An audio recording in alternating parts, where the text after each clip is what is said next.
Yeah, I got one down here. Got one down. I marked it by that tree, so I actually thought it was down. Nate, right here, bud. It wouldn't went that far. Well, there's my breakfast, lunch. There you go, bud. You gonna carry them? Yeah. Okay. What do you think about this hunt today? Oh, I love it. I love it. Now, how did you get involved with this hunt again? Well, interesting story, but I got online and I looked up what's new. I bought a ticket, one ticket, and actually Ben was telling me it was the first ticket. So was drawn out of around 10,000. So wow. Yeah, very excited. When he stops, he'll stop and point, and he'll be real still, and that means that there's birds there in front of him. Gee.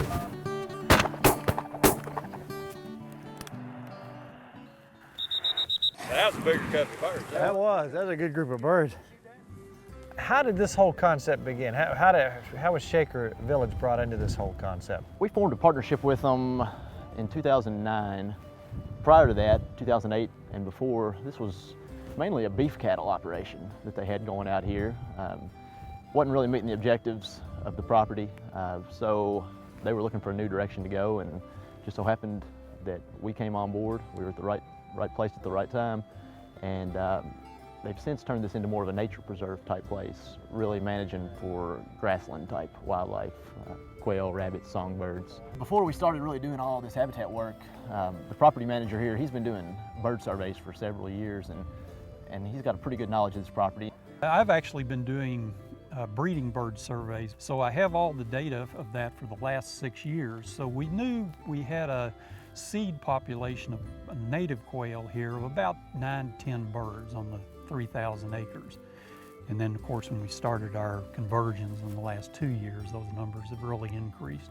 What would you say to folks out there who might have 25 acres, 100 acres, 200 acres, 1,000 acres, who might want to become involved? Scale is what we're talking about here, particularly with this project. You know, we've got a lot of guys who own 25, 50, 100 acres. They go out, they put habitat like this in place, they may or may not get a response from quail. It's hard to say. So what we're really encouraging people to do is start working with their neighbors, working with neighboring landowners. Suddenly you take 100 acres that you own, you turn it into 500, 600, 1,000 acres. And if you can get habitat across, you know, a larger scale like that, you're most likely going to get a response.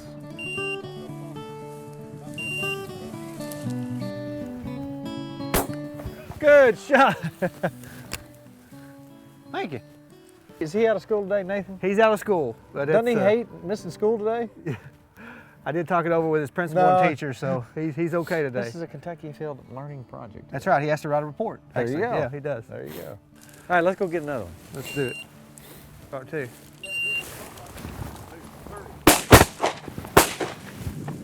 I got that. Papa got two. Matching pair. There you go. So you got a female and you got a male. This is a female and male. That's a male. See the difference here? Can you believe these wild quail? No.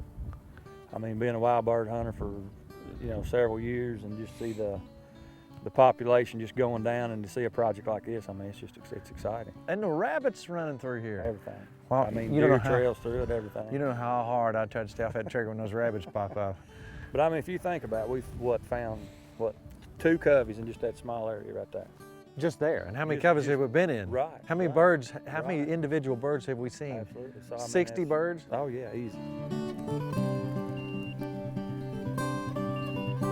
What's it like though to see your son and your grandson out here enjoying the great outdoors and shooting wild flying birds out here?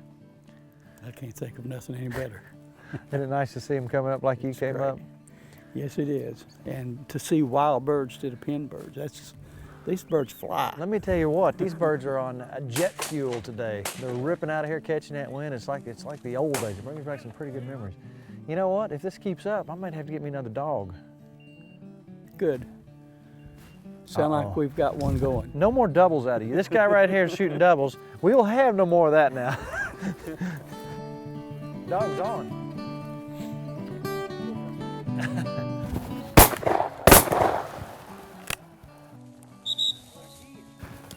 Oh, we're pointed again. It's still moving, Nate. It's just astounding to me that if you follow just some very simple practices, regardless of what size your farm is, if we do this on a farm-to-farm basis around Kentucky, we're going to have these critters back. Yes. You're not having a good time today, though, are you? Did they have to twist your arm to get you up today? No, sir.